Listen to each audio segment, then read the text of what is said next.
Hi, it's Chaplain Hart with another offering of some water from the well. Well, I'm standing outside my house on a gorgeous spring evening here in Fairbanks, Alaska. And as you can see from behind me, it looks like the skies might be pretty clear, which means it may be a good night to see the aurora. I hear last night they were out pretty good, and I didn't see them myself, but I did see some pictures that Sean took, and they looked pretty awesome.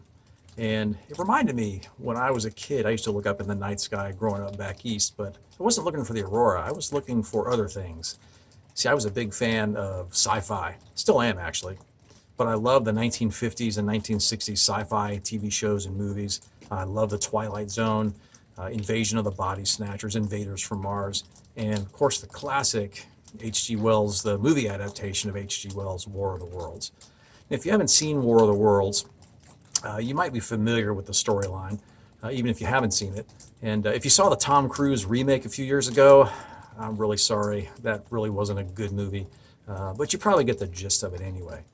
So, as with any Martian invader movie, obviously, the Martians come and they're wreaking havoc.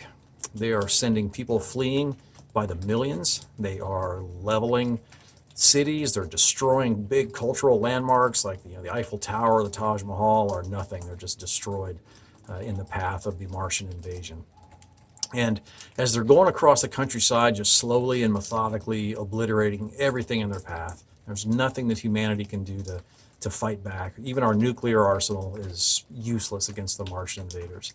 And as they're about to complete their conquest of the Earth, as they're just laying waste to everything in their path, all of a sudden, one by one, their machines start to crash and fall to the ground, and the Martians are dying. And nobody can really figure out why. At the end of the movie, it's revealed to us.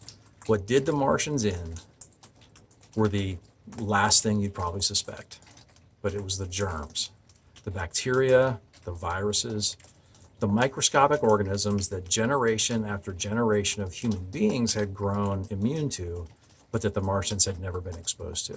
And that's what did them in. So I come back now to the real world. And as human beings, we're used to being the top dog. We are the pinnacle of creation. I mean, we've put people on the moon, and we walk around today with cell phones in our hands that have more computing technology than NASA had when they sent that rocket to the moon. And yet here we are, all over the world. Human beings are living in fear, and some even in hiding, of a microscopic organism that's reminding us how vulnerable we are. And let's face it, as human beings, we don't like feeling vulnerable. We don't like the uncertainty of not knowing how this is going to turn out. The Apostle Paul had some things to say as he described the vulnerability and uncertainty he faced in his missionary journeys. And I want to just read a couple of lines to you from 2 Corinthians chapter 1, starting in verse 8. He says, "For we were so utterly burdened beyond our strength that we despaired of life itself. Indeed, we felt that we had received the sentence of death, but that was to make us rely not on ourselves, but on God who raises the dead." You see, sometimes God sends us reminders. He reminds us that no matter how accomplished we are, no matter how much we've achieved, no matter how fit or strong or healthy we are, no matter how much potential or capabilities we have, we're still vulnerable, we're still finite, and we're still mortal. And he uses the adversities to remind us of these things because it's during the hard times that we are most apt to recognize and acknowledge our need for him. And here's the thing. COVID-19 is going to pass.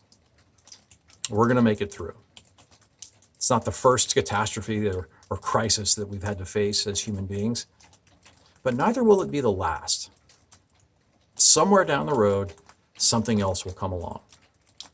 Now, it might not be a pandemic or a world war or something that affects us on a global scale. It could be something that only affects you and your family and those around you. But no matter what it is, be encouraged because you do not go through it alone. God's promise to us is that he will never leave or forsake us and that he will walk with us through the valley. So be encouraged. God is still in control and he knows your name.